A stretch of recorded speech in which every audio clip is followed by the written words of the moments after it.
Hello,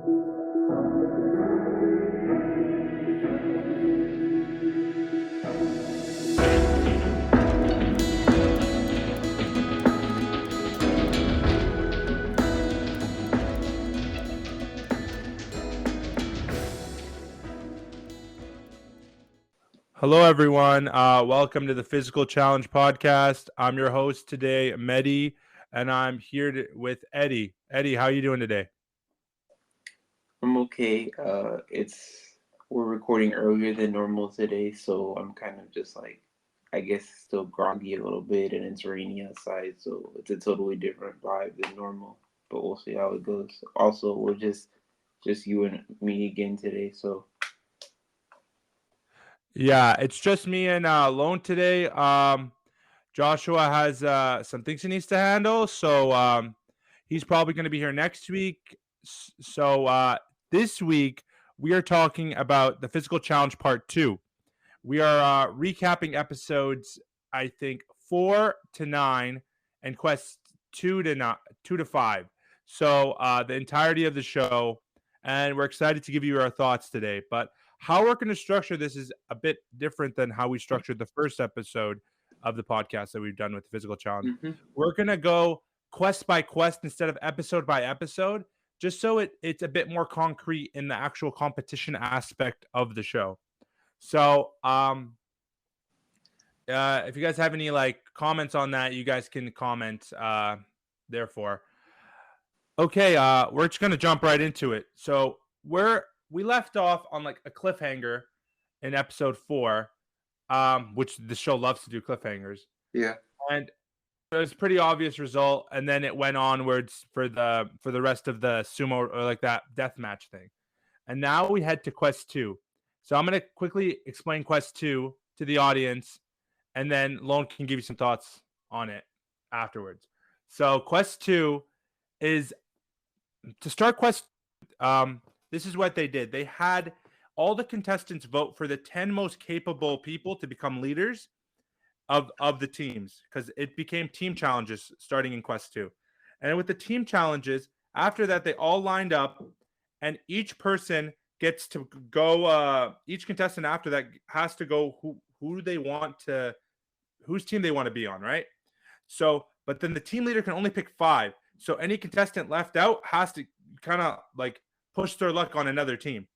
So as this happened, it was 9 guys and one girl that were the leaders, and basically all the stragglers got pushed onto the girls team, and they kind of became the underdogs because everyone underestimated them, because they had 2 stragglers and 3 women on their team, and it was seen as the weakest team. And actually going forward in quest 2, you're going to see that a lot of these quests don't technically like rely on just purely strength, which the contestants kind of like always like banked on. So that was interesting. What do you think about that like little selection process, Lone? Yeah, I kind of forgot about that, but it was interesting. I think a lot of like you'll see like in this quest and like the ones to follow, the way that they picked the teams were pretty interesting. I feel like they weren't like something I've seen that often, because this one for this quest, it was kind of like a schoolyard pick, but it was the opposite, because in the end it was the other contestants who weren't like the team leaders were picking like who they wanted. I mean, and then I guess it kind of went back to the team leaders, but I thought it was interesting how like they were kind of just like the bottom people basically until the end. But I mean, they all got a team in the end, so I guess, and we'll see how what's perceived to be the weakest team. Like we'll see how they fare at the end. Yeah, I agree. One thing that I actually think they could add to this that make it a bit more interesting, that is if you picked like the stragglers just get eliminated. Like you picked the wrong team, you hitched your wagon to one of the leaders. I'm sorry, they didn't pick you. You're out. Like I Yeah, I thought kind of thought they were gonna do that for a second. I mean, like later on they kind of did, but I guess it'd be unfair a little bit. Like if you think about it, it'd be unfair. Like they don't really get a chance to like they compete. advanced, but like they aren't picked, so they aren't advanced, so it's not as guaranteed. Like because if Yeah, you like win the quest, you're supposed to be like guaranteed a spot in the next one, basically. yeah. So this quest 2, this is how it's structured. It's 2 teams of 5, and basically they get put into a room, and in that room it's revealed that they have a sort of an obstacle course. There's a bridge. There's a bridge that they have to build with planks, and they have to fill sandbags and fill this tube on the other side of the bridge in I think it was 15 minutes. No, it's 12 minutes. And the team that gathers the most sand in 12 minutes wins. Uh, so like the aspect of this that I found really interesting is like how each team chose to like whether they're gonna have 1 or 2 people building the bridge. Because usually I found with when it's one person, you can see as the challenge goes on, as the bridge gets more rickety, like planks will come off, they'll fall. People are gonna have to do more like it's gonna be way more difficult to cross the bridge because the bridge wasn't built correctly. So and what do you think about like that aspect of the challenge? Yeah, when I saw the like plank, the thing about like having the plank and having to like get it across, it's kind of different. But I thought about Survivor, especially because like they had that challenge a couple weeks ago where they had to like basically build a bridge using planks. But I guess the difference here is that like they have a set number of planks and they're using them to get all the way across. Versus like on Survivor, it's like they have only a couple planks and they have to like keep moving the same ones. But I thought it was like when I first saw this quest, I thought it was gonna be pretty straightforward, but there was like a lot of different strategy going into it. It was also interesting because I don't think I knew at first that there were 2 different kinds of bags. So there was like a smaller bag and a bigger bag that you could use to transport the sand. But it was interesting to see like how they maneuvered that, and also the thing is that even if you take a lot of sand at once, it's going to be harder to get it up like the steps and to get it like to the cylinder that they were trying to fill up, versus maybe if you took less in a smaller bag, you could take more at a time and then just like take more trips. So it was interesting to see the different strategies. And I don't know if you mentioned, but like there's also like these big stairs that they have to get across, like in between like the sandbar and the bridge. So that was another element of like trying, I guess, trying to tire them out. And then you said like with the bridge falling apart. I feel like they had this thing where like the supports of the bridges would fall like when there was 3 minutes left, but I feel like that didn't have that much impact on the teams. I felt like there was more impact of people just running too fast and like kicking up the different planks and messing themselves up. Well, what's interesting is to just add to your point is there's also like a little clause that says they can't pass sandbags like on the bridge. You couldn't do a thing where someone just kept on like you couldn't do kind of like a system where someone just stays on the bridge and they just keep on like on the other side and keeps on just filling up sandbags like that. So they're not allowed doing that. And another thing, I never saw anyone fall in any of these one-on-ones for the teams. So I found it like I'm sure someone must have fell at some point, like with all this Like playing. fell off the bridge. Yeah, fell off the bridge. You know what I mean? Oh, like into the chasm. Yeah, yeah. During the challenge. So like at the end of the challenge, just to inform the listeners, the 2 team leaders would be standing on the bridge, and the losing team leader will be dumped out and fall into the chasm where the net is, right? So that's I say who wins. But like I've noticed planks fall, and I noticed that they couldn't like I never saw anyone go up and pick up a plank. So like as opposed to Survivor, when you like let's say you mess up a bridge or something, technically if you want to restart, you can go grab the piece. But like in this game, it seemed like I don't know if the rules were a bit murky, but they said that like it seemed like they didn't really weren't able to go down, get that missing plank and put it back up, you know? Yeah, like on one of the first heats of this, I don't know if they lost a plank or something, but one team like they were like missing one at the very end, and they kind of just had to like traverse that gap without having the plank. I thought it was weird. Yeah. So for Quest 2, we started out with 50 contestants and we eliminated 25. So I like how quick like people are getting eliminated. It kind of like really narrows and actually like gets me to connect with some of the different characters in the show. So, what do you think about like the challenges being so like, oh, we're just gonna cut it down. Like quest 1, we're to 50. Quest 2, we're 25. Quest 3, we're like at 10. Like, you know what I mean? Like, do you like that it's moving quickly?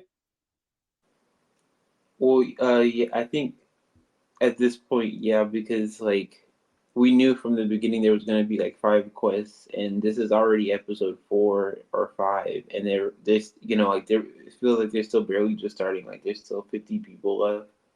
They took so much time like at the beginning, which was I mean like I didn't think the beginning was bad or anything, but they spent a lot of time with like the pre-quests, like the qualifier, and then the first quest, and so I see why like they're kind of trying to move it along because they spent a lot of time in the beginning and they still have a lot of people to get through. I forgot. We skipped a little tidbit. So before the quest, everyone that had won the previous challenge had been put into like sort of a house, and the house has like workout equipment, it has state of Oh the yeah, art, like yeah, the lounge. They have like all these like a wall of protein and like all the stuff you need to like recover and stuff. So I thought that was kind of big brothery to me. I was like, oh, this is interesting. We yeah got less of that because they because of the called show. it something specific. I don't remember, but I was like, yeah, I guess because from what I know, they filmed this over like a couple of weeks. So and there was like days in between the quests. So I guess there was always like a need to have somewhere for them to just hang out. I guess I don't know if they did like multiple. I feel like this would only be necessary if they did like multiple quests in one day, but I don't know. I guess, Yeah, and also like they probably got to take like all that stuff home at the end because you see at the end that they're just like eating all of the food while watching the last quest. yeah, it's like a consolidation prize, I guess. I guess that's interesting. So after this quest ends, like some little highlights from the this quest. So the team that with a bunch of stragglers actually beat they actually won their challenge. They won this quest against I think it's a team that was fairly highly touted as a stronger team. I think both team leaders were both wrestlers, so the female wrestler betrayed that her kind of her senior kind of picked her for this quest. So there's like some little bit animosity. So I feel like that was like if I'm gonna highlight like matchup in this quest, I would say it was that one. What do you think about that one?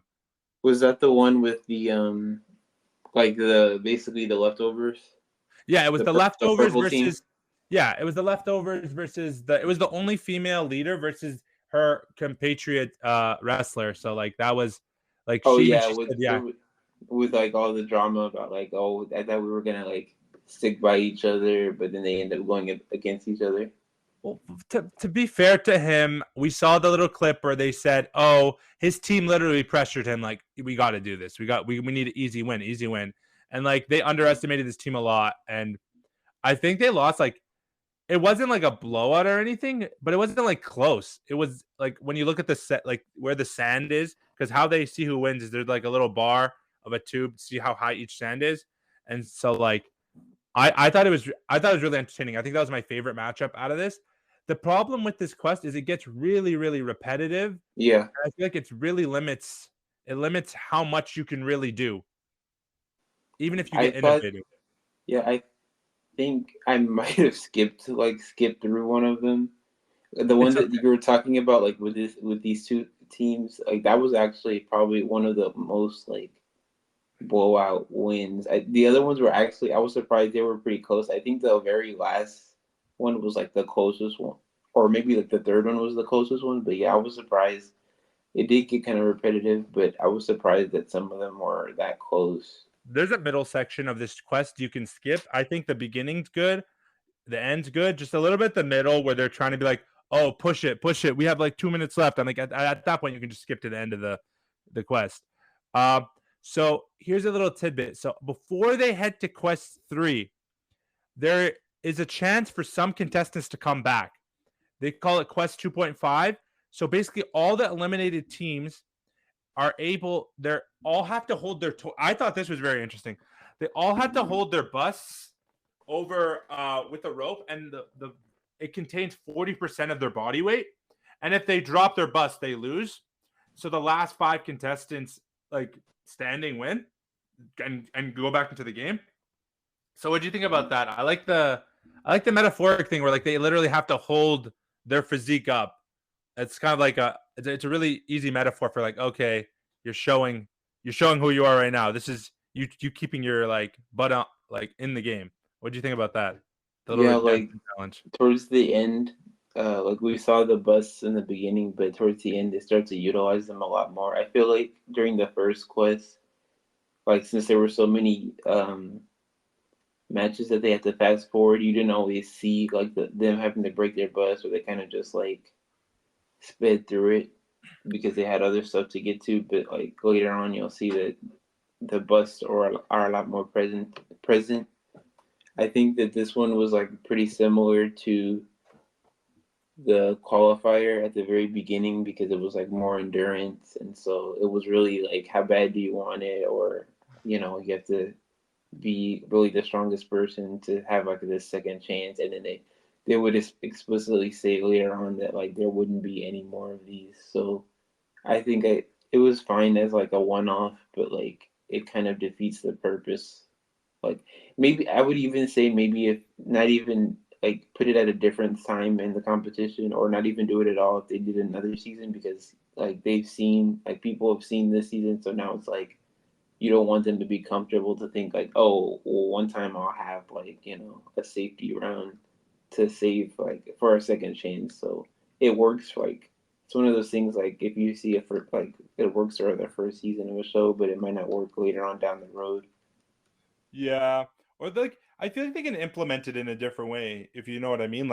Um like let's say during the team challenges they like introduce this thing where like, oh, if you find this thing, you'll have a second chance at the game. Kind of like in Survivor where you like find that immunity idol, but just like put something in there that like kind of incentivizes like to be more like selfish and like, okay, your team's gonna lose, but like I mean, if you already like feel like you're at a disadvantage and you're trying to get out of it, I feel like that'd be very cool. I also liked how the angle of them like all coming in at the end. It's like I knew there were going to be another team because all the other teams were picked. Or yeah, I don't. I think all the other teams had been picked by that time, like for the next quest. So I knew that they were all going to come in and be like the last team as like a redemption team basically. And then it was interesting later on. You'll see that like they're paired up with like the other like leftover team from this quest. So it's kind of like a super team of just like the misfits. Yeah, yeah. Um, so Quest 3, okay, this is where I'm gonna say I have a problem with the show. So Quest 3 was the most boring quest in the whole show.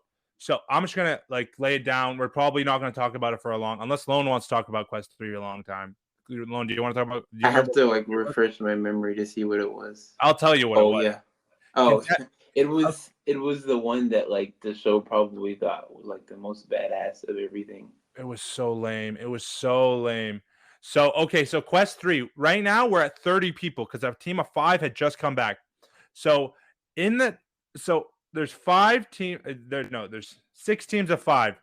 What they wanted them to do, I thought this was going to be interesting because like, oh, the episode description is like form alliances to to advance yourself in the game or like whatever.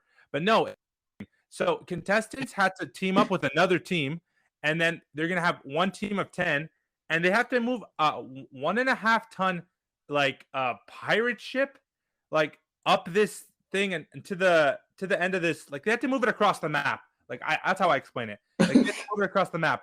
It was so lame because what happened is basically both teams like the stronger team not to go with the team that had the mostly women on it, which is this is a challenge just clearly just like catered to like bigger, stronger dudes.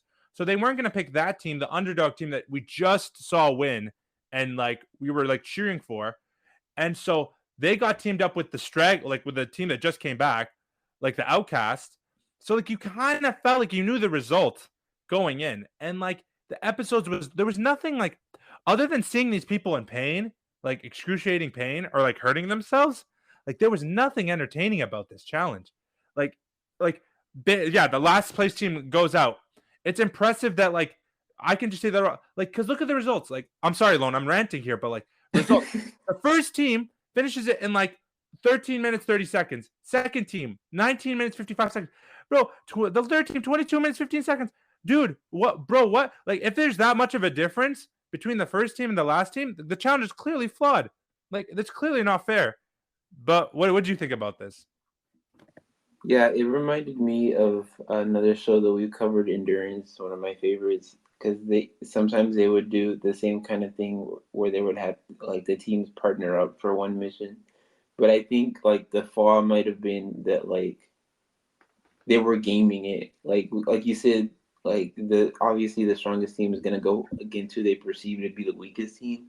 So I think if it was more like a random draw or something like that, where they didn't have any control over the teams, I think it might have been a better outcome. I was kind of surprised that like they got the drama of having that much the small difference between the two bottom teams, but yeah, I think they were like definitely going for the aesthetic on this one, but they didn't maybe think about like how it might actually work in practice.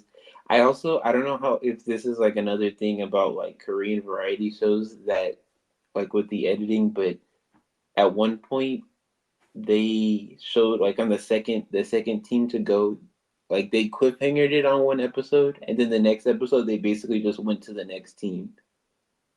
You Oh, remember that? yeah, I saw. I see.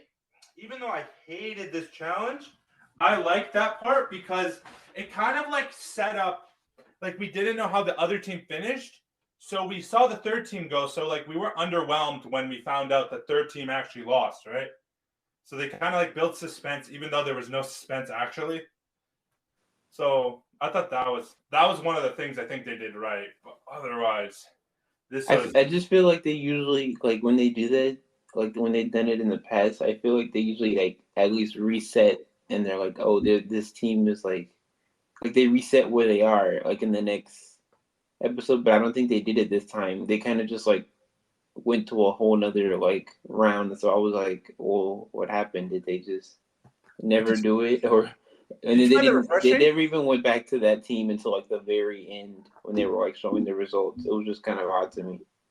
But didn't you feel it was kind of refreshing from what they usually do though? Because like they usually set it up like the way you were talking about. So I was like, oh, something different. Like I don't know. I don't know if I have a deep enough opinion to say like I like would like it like if they did it again. But I thought it worked for this quest per se. Just because of like the way they were probably like that close, like we could like even we saw they even had like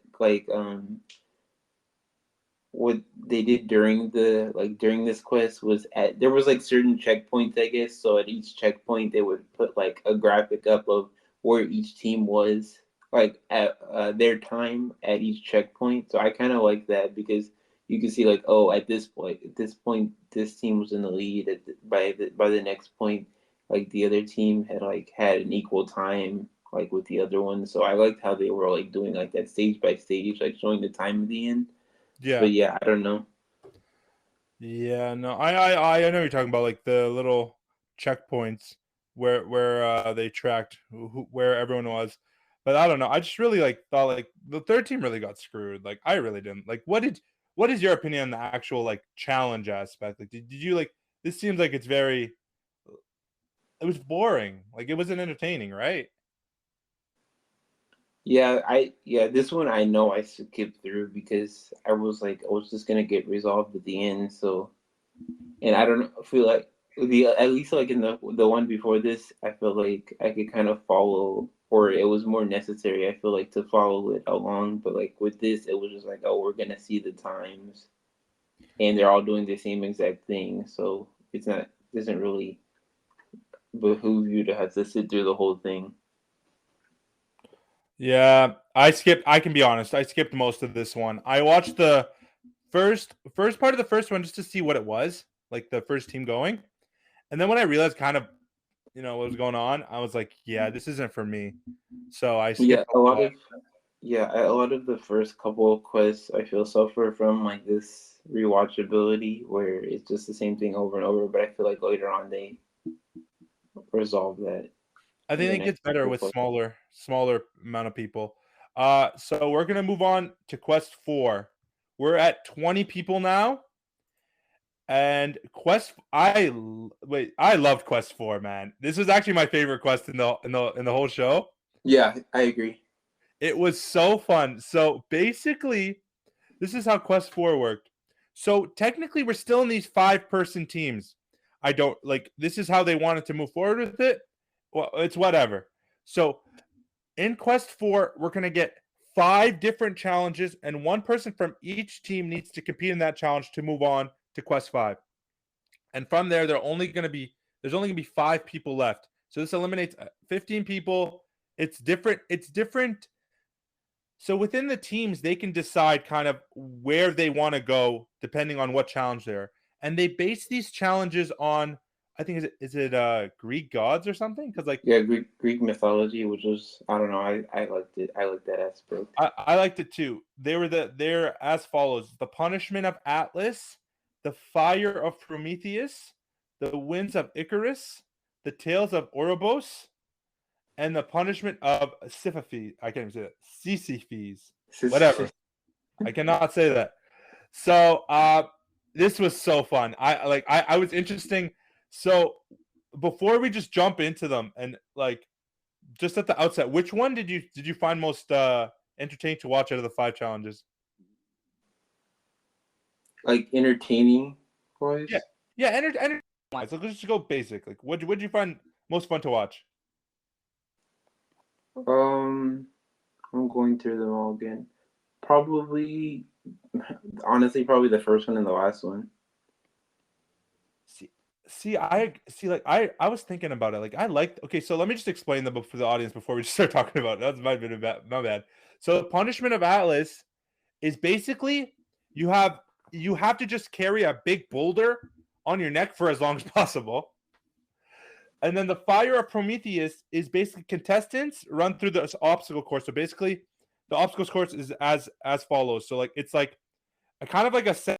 There's this big like wooden thing that you have to get over, and after you get over it, you have to run and grab a torch as fast as you can.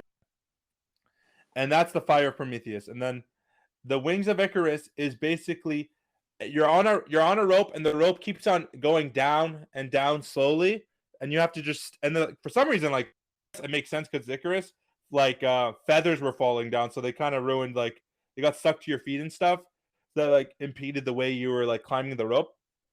And then there's the Tail of Ouroboros. This one I thought was interesting because it's basically like tag. So they're on a track course, and they start like a certain distance away, and they just keep on going in circles until someone catches the other person. And then the last one is the punishment of Sisyphus.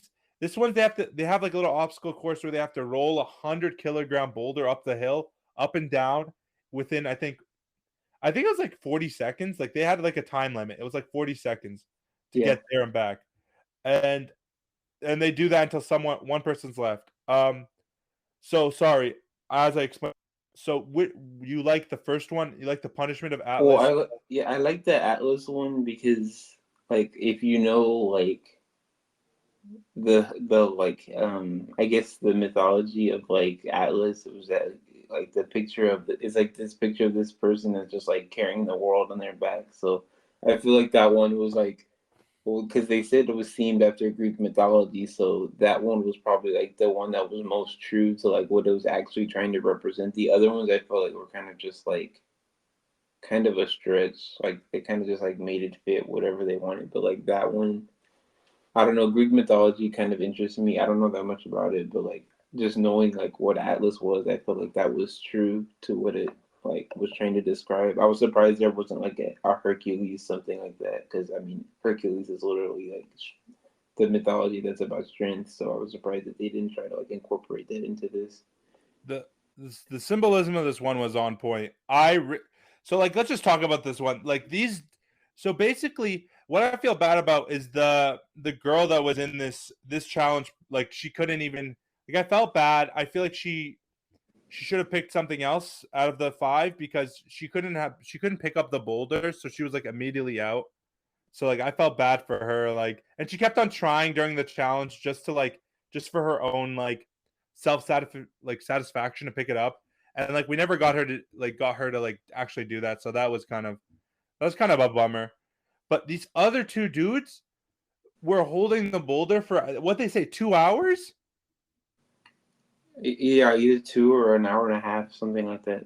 It was wild. I was shocked because like there was a lot of parts of this challenge shaky. Like they recovered a lot, and like one time this like I don't know if this is a technique where he's holding it with one arm and he's like I think stretching his arm. But I'm like literally I think like I don't think I could have done this challenge. I think I'm out as fast as the girl that did this challenge because like that boulder did not look like that did not look light at all. So Yeah, which I like how like you were saying like basically for this they have like they call it the team delegates because everyone has like every team has like one person that's doing every obstacle. But at this point, like besides like them selecting like what person does what, like the teams are kind of over at this point. Or you think like for the most part they are kind of the teams are kind of over at this point because this is when it becomes like more individual. You have like each individual going like against each other in the one-on-one matches for this. So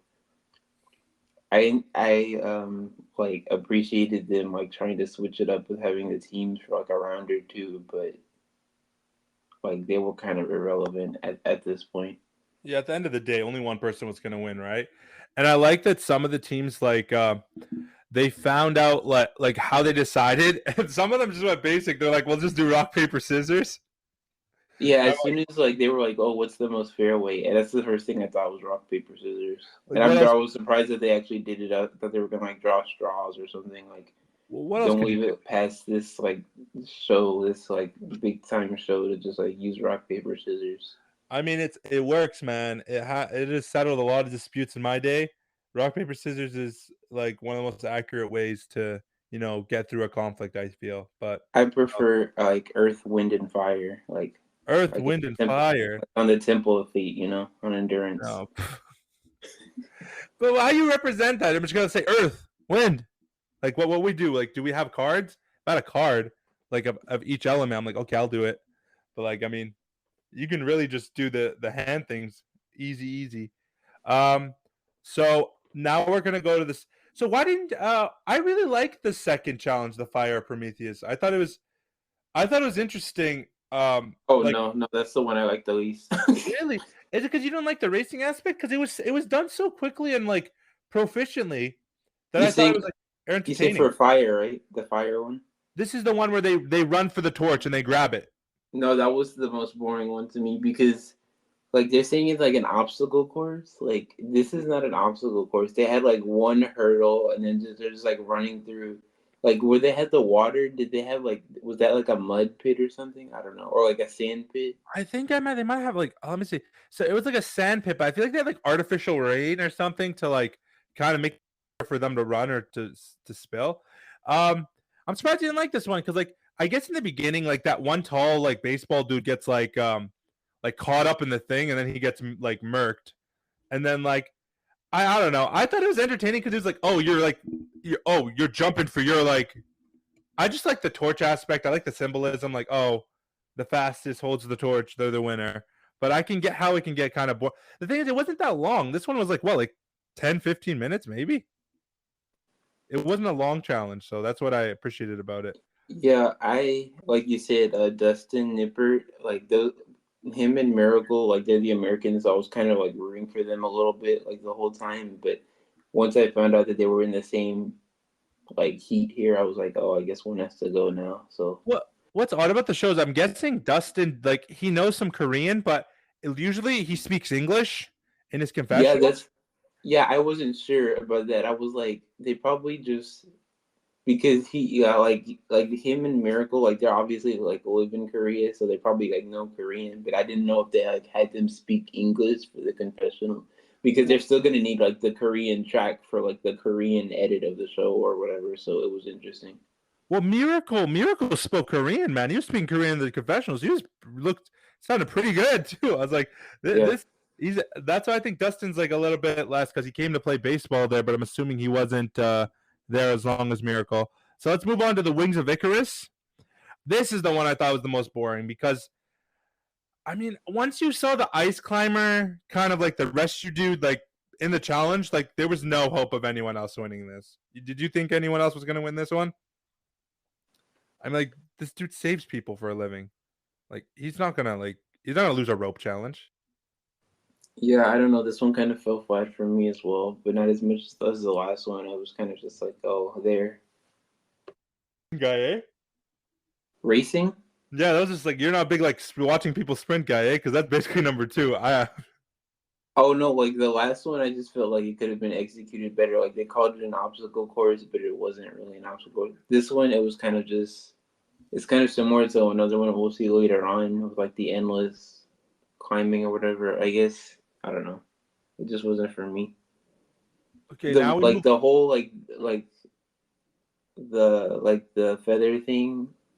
I like you said there was like to like I don't know like trip them up, but I don't think it really had any impact. I don't even think they mentioned the feathers like in like the instructions. I think it was just kind of like an aesthetic choice. Yeah, I think it was more of like an aesthetic choice as well. Let's move on to the Tale of Orobos. This one I found fun because it was okay. So it's on a track, and it's basically you're playing tag. You're trying to catch the person in front of you without getting caught by the person behind you. But like it's more of a pace game because you don't want too much energy that someone behind you will like this is what happened essentially. There's a guy that like competed in this and he has a broken rib, I think. They explained Yeah, that he got a broken rib from a previous challenge. So this is another thing we'll talk about the end of the podcast about something like that. Um but so like he gets out first, but the dude that caught him kind of exerted too much energy, kind of like putting him away, and thus like the person behind him caught up because he had such a consistent pace that the person in front of him was like slowing down because he exerted so much energy. So what do you think about this challenge? yeah. I think it was fine. Wasn't this the one like that had the cyclist in it? Bro, there's two cyclists, dude. I'm be honest. Oh yeah. There's a couple Well, cyclists, I just dude. felt like this one was more like I don't know. It was like definitely more similar to like a regular like game that you'd see like not only like it's kind of basically just like running like track and field like in the Olympics like because they do the same thing where they have like the different like start points.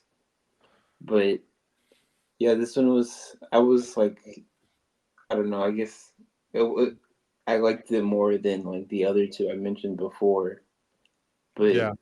it was kind of I don't know. I'm not really a runner. Like I don't like I haven't liked running really since I was young. So it was kind of just like watching a race, and I don't know if that appeals to me. Just watching a straight up race. Yeah, yeah.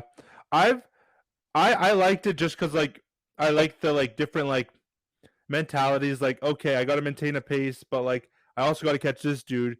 But like it's just like when you realize the person who won only ended up catching the person like after everyone was done.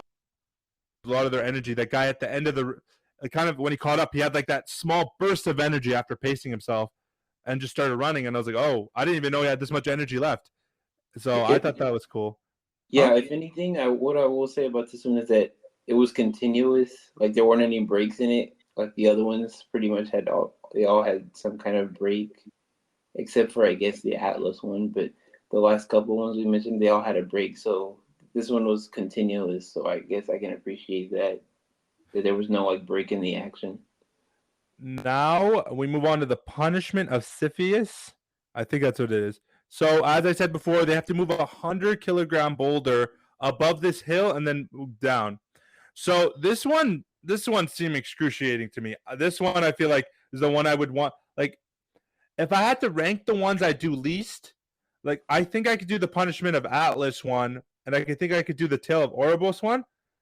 But like this one looked like it sucked. Like some these dudes that were like crapping out in this one, they're like made like the MMA fighter like ends up crapping out. Like the other dude that they've got like they've kind of gassed up a lot. Like he was the first team leader, and Yeah, the and celebrity too.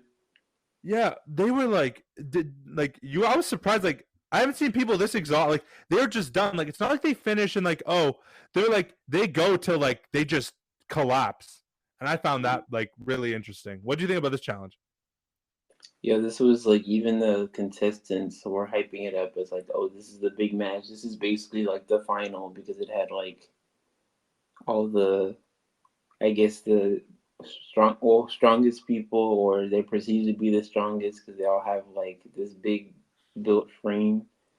So yeah, I kind of thought like this would just go on forever. Like it didn't seem like that they would, had any quit, and it didn't seem like they were that tired at all.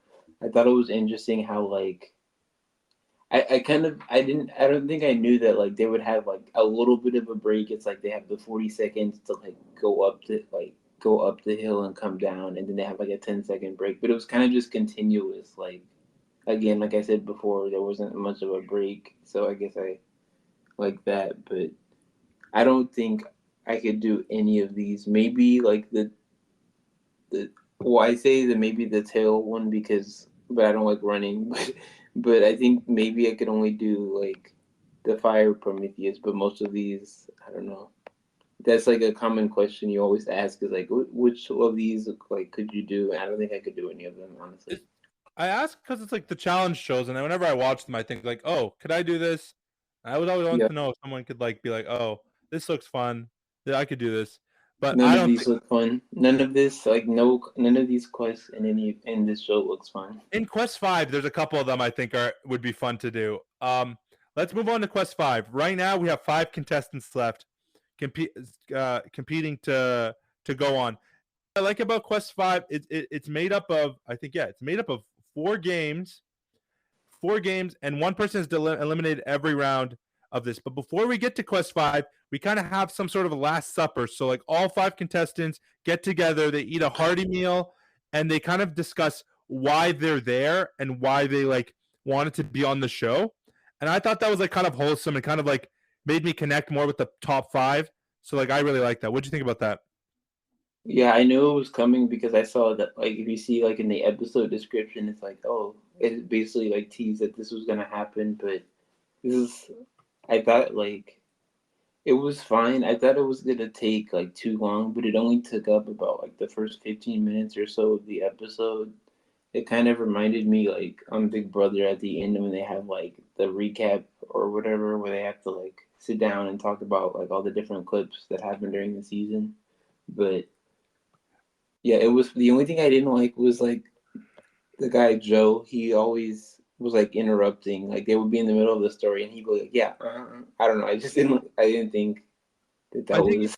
I think he's just trying to be like, oh, like it's kind of something like a social faux pas where like you want to tell so like say that you're engaged still, so you're still like trying to like like relate to them. So like I feel like I do that a lot. So like I can't really hate them He again. was just trying to show that he was like listening and like engaged with the story. But I don't know. I was like, I just felt like if they're telling their story, like if you were watching a confessional on another show, it would just be like, oh, this person like is telling their story, so let them tell their story. But But it's like different from a confessional you'd say than an actual like when you're talking to someone, right? Because a confessional is talking to like a cameraman or something, then you don't need to know anything or you don't need anyone to confirm what you're saying. But I agree with what you're saying. It could be like, oh, like just let him finish and then respond. yeah, Uh, this the food was insane. it looked good. It looked good. The freaking big ass lobster, like I don't know. I watched this morning and I was like, wow, I'm just hungry now. Like this is what happens when I watch people eat on like these type of shows. I'm just like, you know what? I wasn't even hungry, but like there's something about this. And the food could have been trash. Like this food could have been doo doo. I But need someone, yeah, I need someone to like rank. Maybe it's us, I don't know, but like if we did like a ranking of like the top like meals like on these shows. you know what's weird? Just a sidebar. When I watch any of the freaking like food shows, I usually don't get that feeling. But when I watch it on like let's say a physical show, like I will get hungry. So I don't know how that works. Yeah, I know that like the podcast we listen to RETP, I think they did like for Survivor, I think they did like ranking the top like sanctuary meals or whatever. I would that would be interesting to do like across different shows to see like, oh, this show has budget, this show doesn't have budget. Yeah, yeah. Okay, so game 1 of 5 is the 5-way tug of war. And why I say this one's interesting is because it kind of is. It reminds me of. I hate to bring this up. It's kind of a thing on our podcast now, but there's a thing on the challenge where they literally, I think they have the same. This is the same concept, the tug of war, right? You're attached to each other's like. You put the thing on each other's back, and you have to press a button. But here, instead, little like unique tidbit they put in here is you have to grab a key and you have to open your lock. So while you're trying to open your lock, someone could still like drag it out of your hand. The key could fly, or like it could jam. So like, what do you think of this one? Because I feel like you're type of like this type of challenge because like you watched the challenge. I think I know what you're talking about, but I'm not sure. Have you watched that one? Like, you have to remember that like I've only been watching the challenge for like the last like 5 or 6 seasons. Oh, frick! Everything. So this elimination similar to this on the challenge, where it's just like the back, like Bananas backpack, like that thing. No, that's a different challenge. That's a different challenge. This is one where literally they will put ropes on like same thing like here, and then they have to go as far as possible and press a button. If you watch Dirty 30, it's in Dirty 30. Maybe you gotta watch the season. It's a fun challenge. It's fun on the challenge. So I think I know what you're talking about, but yeah, like I literally like you're talking about 30-30. Like I literally started right after 30-30. Oh, that was a good season. You should watch that season. Yeah, I've been meaning to because a lot of people like started on that season that like I know. So yeah, that was a good season. So that one was interesting. The guy, the ice climber, got eliminated. I think because he was just leaner build. He wasn't built for this challenge, so he went up pretty quickly. Then there's game number 2. We're at 4 people left. This is called square flip. So basically, we go back into teams. They want teams of 2, and basically the team that wins goes on to the next round, and the team that loses has to play each other in the death match. So this is the one thing that was weird in here is this one dude picked. This was fucking. Oh, sorry, I swear, my bad. This was weird because this guy picked the other dude. Like he had to pick his partner. But then, like 5 seconds later, he's like, "No, I want this dude."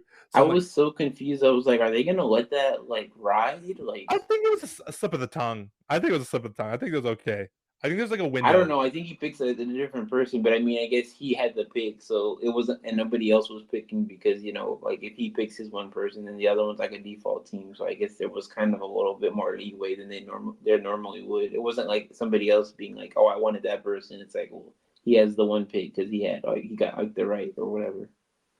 Yeah. So we have this challenge, and the person that gets eliminated in this one is he owns a car, like he works at a car dealership, but like he just works out a lot. So like I don't know, he had a very basic story, but like I liked him. Like he's the guy that was interrupting a lot, but I found him like endearing. So what happens? His team lost, and then after that he had to play the CrossFitter in the same game where you just basically there's squares of black and white, and you have a designated color, and at the end of the time limit, they count who has more squares, and that's how it is. It's pretty basic. It's nothing really complex in this one. One thing that I thought was interesting was one of the dudes was actually putting his feet on the like he's stepping on the squares so the other team can't flip it. I thought that was a really, really smart strategy. What do you think about that? That was like the only like probably strategy there was in the whole thing, because when I saw the squares at first, I thought it was gonna be like a memorization thing, but I should have known like not on this physical show. There's not gonna be like a mental challenge. But yeah, a lot of these, like this one and the last one, they were pretty simple, but like they weren't boring. Like the tug of war one, I don't think I've ever seen like that's something I could see like on the challenge or something like a 5-way thing. That's been on the challenge. That's been on the challenge. The tug of war thing. You're talking about the last game 4? I don't think it's like had that many people though. That's was the thing that was interesting to me, was that it was like 5 people at once. Yeah. I like this one. Yeah, this one was kind of like, I don't know. It was like I said, it was basic, but it wasn't like that boring, because the thing about this one was that you didn't know like who was gonna win until the very end, because it's always like changing. I kind of wish they would have had like some way to keep up with it, but I guess it's kind of hard to keep up with it unless they're like freezing the footage and like counting like at certain points. Another thing like that we didn't bring up yet was that I think it was the top 20 was like back in the lounge like watching like the finals, so it was interesting to get like their commentary like throughout the whole show. You've had like the contestants commenting on other stuff, so it kind of made sense that they brought them back at the end just for like them to watch like what was happening at the final. But I wish they would have like brought them in like to the arena at the very end to like sum it all up. No, I do like that. It was like wholesome to see them talk about their compatriots. Now we go to the third game in the final. So we have 3 people left. This one is it's called Triangle Shuttle Run. So basically they have to keep run. They're each it's a triangle and they're each at a point in the triangle and they have to keep on running to this bell in a certain amount of time before you come back. So they have to keep ringing, come back, ring, come back. And this is just another endurance type challenge. We have the guy, the speedster, the guy that did luge. He lost this one. So this challenge is kind of boring. So like, I'm not gonna like spend that much time on it. What do you think of this challenge? Yeah, they called it like when I saw Shuttle Run, I was like, oh, this is something I'm familiar with. I know because I think like I think it's one of the like a good drill in basketball that I've done before. It's kind of like and it's also like in physical fitness tests, but when they said triangle shuttle run, I thought they were gonna incorporate more of the triangle. Like I kind of thought they were gonna have them go like from one end of the triangle to the other, and then just like Like make go like on. maybe make a triangle or like make a like more of a lap, and not just have them go like to one point and come back. But I don't know. Well, it'd be interesting if they had it switch each time, like kind of like okay, everyone has a designated color, and then you have to go to that color each time, but you don't know which part of the triangle it is. So like they just come up, have to move laterally each way, and I feel like that would have made this more fun than them just walking there and back or running there and back.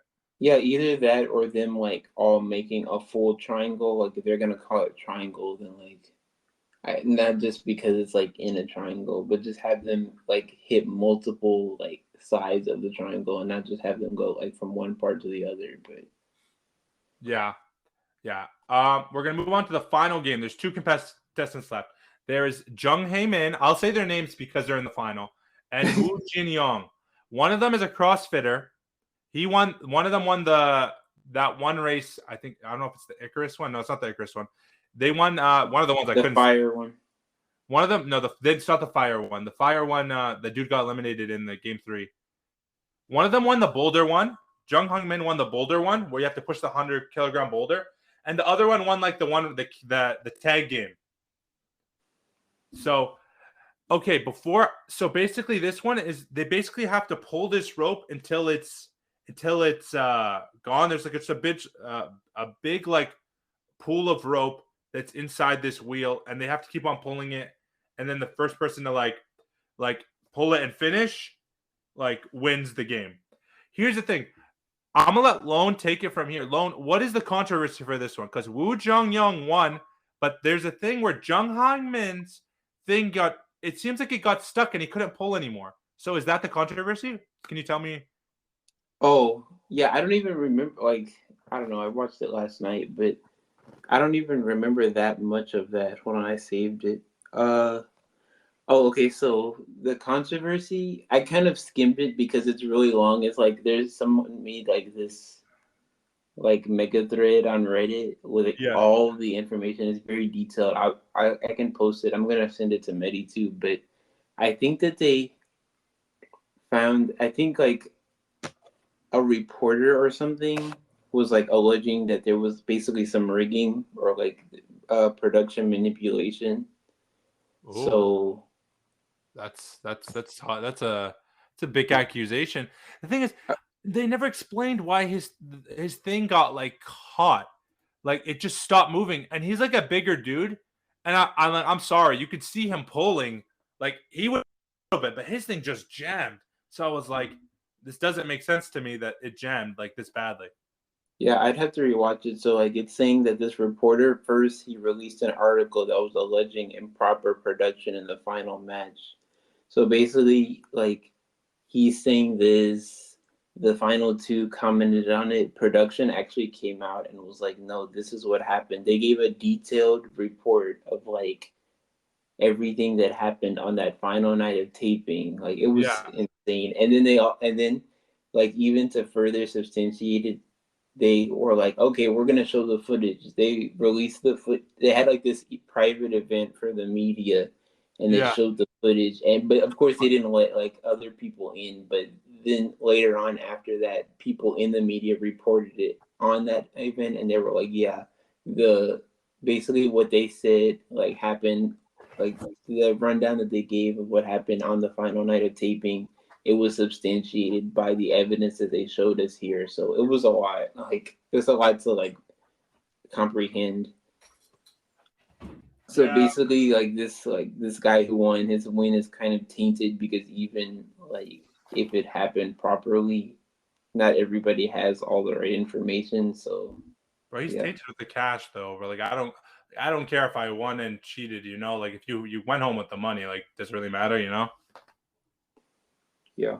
Like, do you care? Like, example, like, say you want to call big competition show, and then like afterwards they found out, oh, there was a little bit foul play. Would you be like, oh, you guys want the money back? Oh yeah, no. That's the thing. Like, it's more like a production faux pas than like the contestants. Yeah, it's not like they're not. They weren't saying. I don't think they were saying that like the guy who won like cheated. It's just that like they had to like stop taping and reset things, but some of the contestants might have not known the exact reason why they were resetting things. So that's why like there's like a miscommunication. So it was a big mess. Yeah. Yeah. I thought, okay, so let's just give our final thoughts on the show. Sorry, I gotta get going.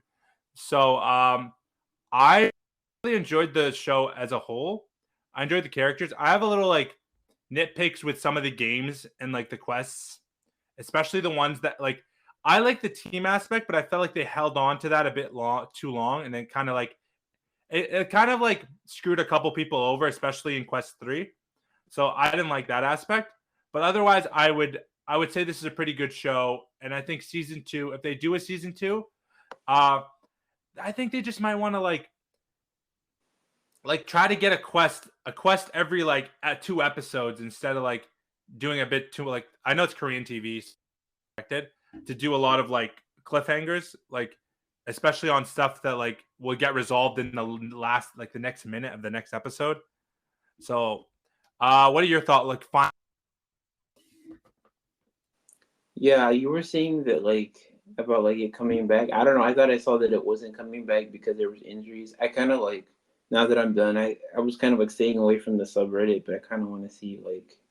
I'm gonna do it too. I'm gonna go. I kind of want to know the tea, so I'm gonna delve into the tea of what's going on in this show.